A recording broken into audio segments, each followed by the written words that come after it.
Sumir não é exatamente desaparecer ou ficar sem contato algum com os outros. Sumir é distanciar a sua mente de tudo que não presta. É você deixar de frequentar lugares que já não te somavam em nada. Deixar de interagir com pessoas que no fim só serviam para te atrapalhar ou sabotar. É você dar um tempo, um respiro para si mesmo. Entrar em contato com o real, em vez de dar tanto acesso às distrações e ilusões. É cair fora dessa modernidade e desenvolver um lado mais íntimo e produtivo consigo mesmo. Isso é sumir, ao meu ver, e consequentemente aprimorar a sua mentalidade ao máximo, alcançando uma versão superior.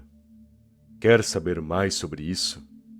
Quer atingir o seu ápice com base nessa estratégia da solitude e produtividade silenciosa? Então vamos ao que interessa. Solidão é ficar sozinho, sem disciplina.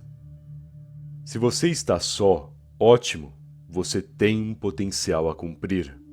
Tem tempo para aproveitar, reflexões para prestar atenção e desenvolver. Porque no fim, você não está só de verdade. Você tem o seu potencial junto contigo. A sua mentalidade, sua força. Você tem os princípios e elementos que compõem o que você é e que podem compor no futuro uma versão sua ainda melhor. Creio que aquele que atinge essa noção sobre a própria existência jamais se sentirá sozinho, porque existem tantas possibilidades, tantos caminhos que pode seguir, aproveitar e desenvolver com a própria companhia, que não faz sentido algum se sentir carente, em busca de atenção ou companhia dos outros.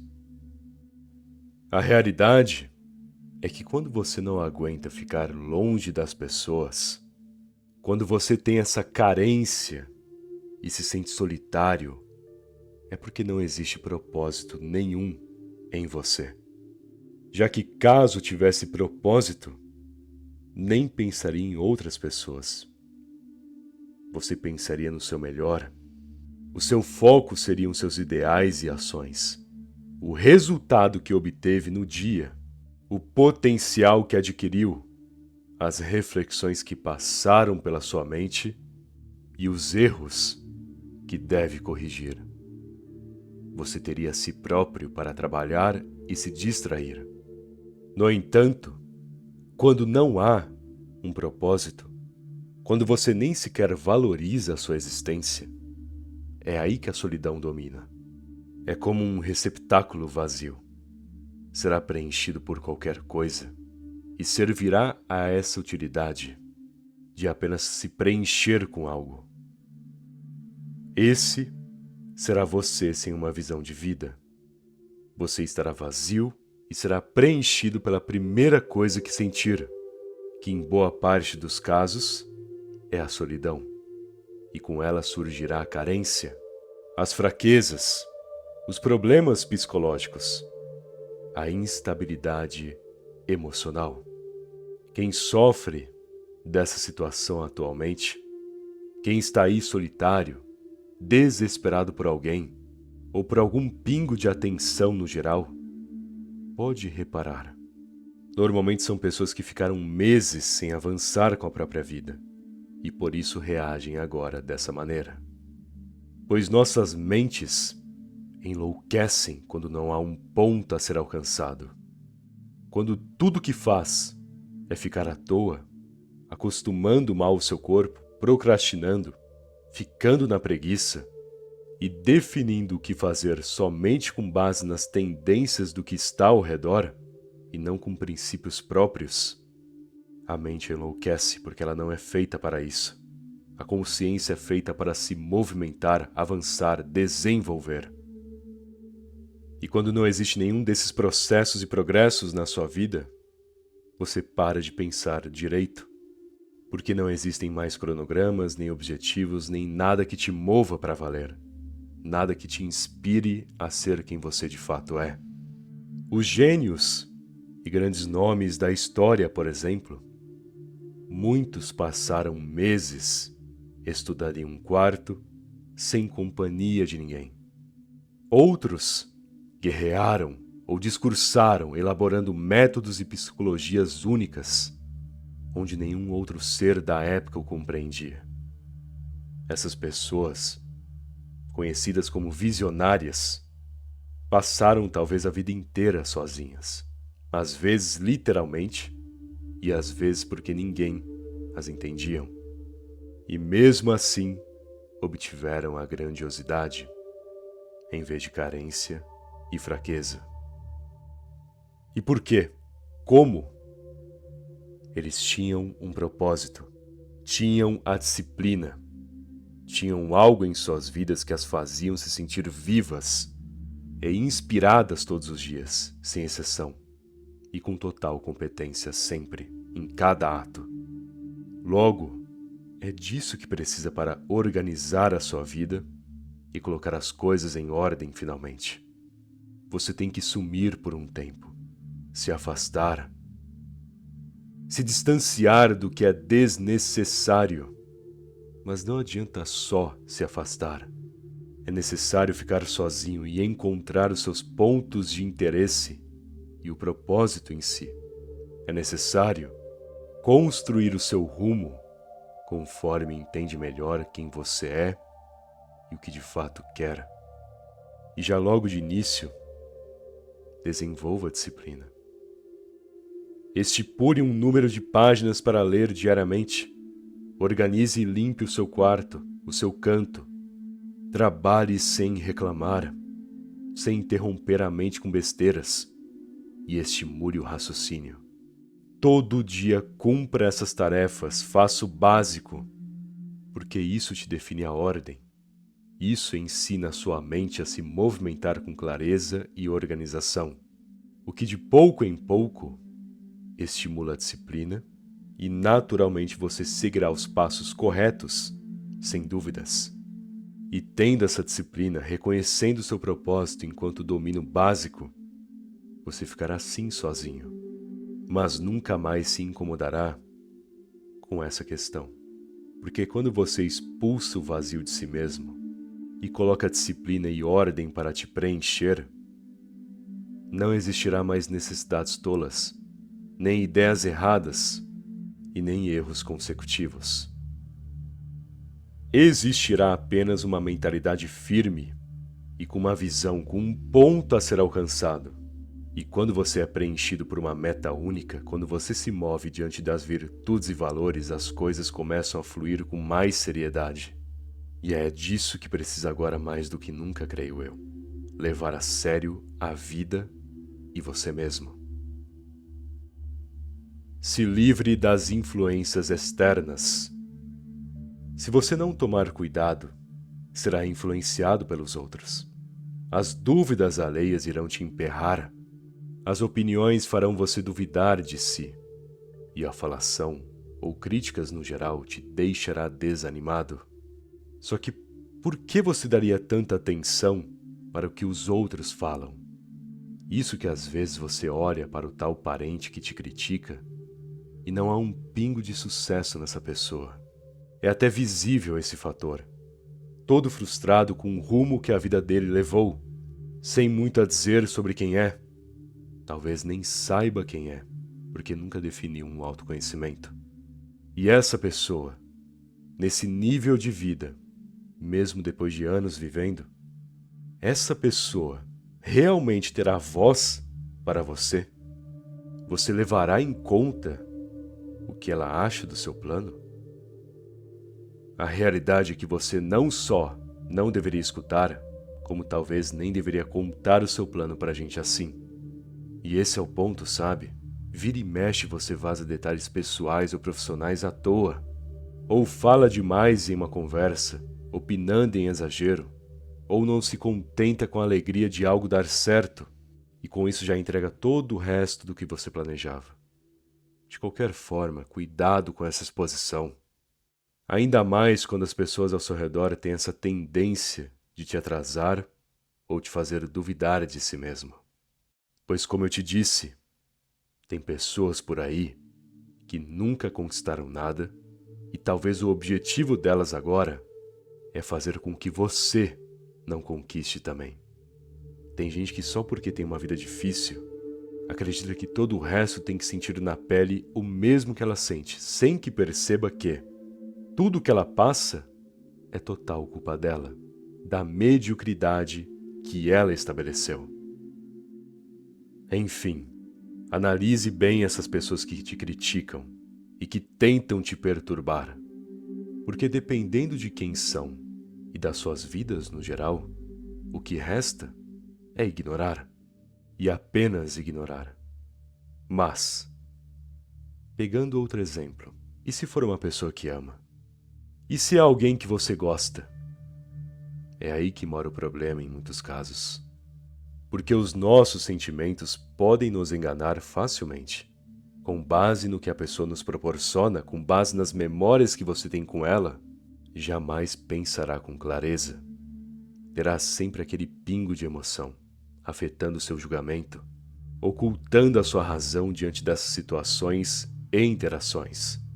E é por conta desses efeitos que muitos se perdem devido ao amor ou à intimidade. Entenda de uma vez por todas, as expectativas que você cria em relação a alguém serão sempre riscos, porque pessoas são variáveis, ainda mais quando coloca sentimento no meio. Logo, não estou dizendo aqui para cortar tudo que há de relação na sua vida e virar um eremita. Não é isso. Mas pare de ser bobo. Ignore o que deve de uma vez. Não escute demais o amor, por mais que seja bom. E tenha sempre o seu lado racional trabalhando com você. Porque pessoas podem te complicar muito se quiserem. Ainda mais se a sua guarda estiver baixa e você for pego totalmente desprevenido por críticas ou por sentimentos exagerados, ilusórios. Qual é de fato o seu objetivo? As pessoas, no geral, não saem do lugar não porque não há um pingo de vontade nelas. A vontade existe. Elas imaginam uma vida melhor praticamente todo dia. Elas pensam em um futuro ou desejam coisas que de fato seriam relevantes para o crescimento pessoal. No entanto, por que no fim só procrastinam, se distraem e não saem do lugar por nada, mesmo que queiram sair? Porque estão perdendo tempo pensando em objetivos totalmente genéricos, artificiais, simplistas demais, em vez de realmente detalhar o que precisam e cada etapa do processo em si. Por exemplo, a maioria dos brasileiros pensam em ser rico, certo? Pensam em dinheiro e dizem que querem ter uma casa grande, com piscina, um carro legal na garagem, uma renda excelente para manter tudo isso e ainda criar 2 filhos. Enfim, ficam viajando nesses cenários, com base nessa meta genérica de simplesmente quero ser rico. Porém, com esse pensamento, não analisam métodos para isso. Não pensam nem sequer como aumentar os seus salários ou seus ganhos no geral. Não raciocinam sobre o que devem economizar e o que devem cortar das suas vidas, elementos que só tiram dinheiro e tempo delas. A pessoa, vamos supor, ganha 5.000 por mês e ela já pensa logo em cenários onde ganharia 20, 30. Mas que tal ela planejar como pode ganhar 6.000? Entende? Porque isso não é pensar pequeno, é planejar e avançar com maturidade e realismo. Você tem que se basear sempre na situação em que está agora. não com base no que a sua imaginação fértil te mostra. Essa coisa de sonhar com 1000 coisas em si maravilhas, no fim só te adoece, porque você imagina muito além do que deveria e sai da sua realidade, tornando-se cada vez mais insatisfeito e se sentindo imponente, o que te faz ficar parado no final das contas. Agora, quando você planeja e raciocina com base em fatores reais, com base em situações que você pode sim alcançar se esforçando por uns meses, é aí que de fato a vida começa a fluir para valer. Então, se você precisa colocar ordem na sua vida, tente isso. Saia desses pensamentos e planos genéricos, sem muita alma, sem personalidade. Pare de sonhar como se fosse um tolo. Raciocine e analise caminhos reais. Analise as possibilidades que possui agora. Tenha objetivos detalhados que se conectam com a sua situação e com a sua essência, com o que de fato precisa. Afinal, quando você deve subir uma escada, você não tenta pular vários degraus de uma só vez. Você sobe um, mantém a sua base firme, aí sobe outro, e assim por diante. É esse o processo e mentalidade para de fato se mover quando estiver focada em si mesmo. Tenha prazer pelo difícil. Se tudo fluísse em sua vida, se o universo te entregasse de bandeja as coisas que gostaria, você quase certeza não daria valor a nada, porque tudo que o cérebro recebe fácil, ele entende que sempre terá, e por isso não dá interesse, nem mesmo valor. Logo, não sentiria felicidade ao conquistar algo, nem orgulho quando você garantisse desenvolvimento. Até porque, como sentir orgulho ou felicidade em si, se tudo foi fácil e rápido? Por isso, boa parte das pessoas tem essa certa mediocridade em si mesmas, onde lamentam, reclamam e odeiam tudo o que é complexo e difícil. Tudo aquilo que exige esforço da mente delas. Elas já ficam tentadas a desistir logo de cara. Não querem pensar demais. Não querem exigir muito dos seus pensamentos. Talvez nem saibam exigir da mente e do próprio potencial. Sabe, quem é sábio compreende que o que de fato dá sentido para a vida é a dificuldade, é a pressão, o ato de se esforçar, de cumprir o dever de ser consistente e com o tempo garantir o que precisava. O momento de resolver complexidades, até desenrolar tudo como um nó e abrir a caixa que tanto aguardava abrir. A dificuldade é essa imagem, é o ato que exige, que te leva a um novo nível, que te faz entender os seus limites e possibilidades. Logo, como não gostar quando você se molda a partir das dificuldades em si? E é claro que frustra, talvez, ou desgasta, te deixará exausto, com dores de cabeça. Mas você só ficará desanimado para valer ou irritado ao extremo por causa da sua mentalidade fraca. Porque tudo que é difícil é para te deixar interessado, tentado a avançar, não para te irritar à toa. Você talvez só se irrita agora, inclusive, já que talvez esteja despreparado para alcançar o que quer e não quer aceitar esse fato. Enfim, tenha prazer com os obstáculos. Aprenda a enxergar o sentido nisso, a encontrar significado nesses caminhos tortuosos da vida. Porque quando você entende as razões de algo ser difícil para valer, Quando você entende o valor de aprender com as complexidades, você se torna não só um sábio, mas também adquire um autocontrole mental por justamente desenvolver e estimular a sua mente de uma maneira única quando enfrenta o que a maioria só desiste logo no início. Bom, espero que essa mensagem tenha te ajudado. E se gostou do vídeo, deixe aquele like, por favor. Aliás, se ainda não for inscrito no canal, tá esperando, se inscreve aí. Afinal, ajuda muito, não custa nada também, beleza? Muito obrigado pela atenção e até mais.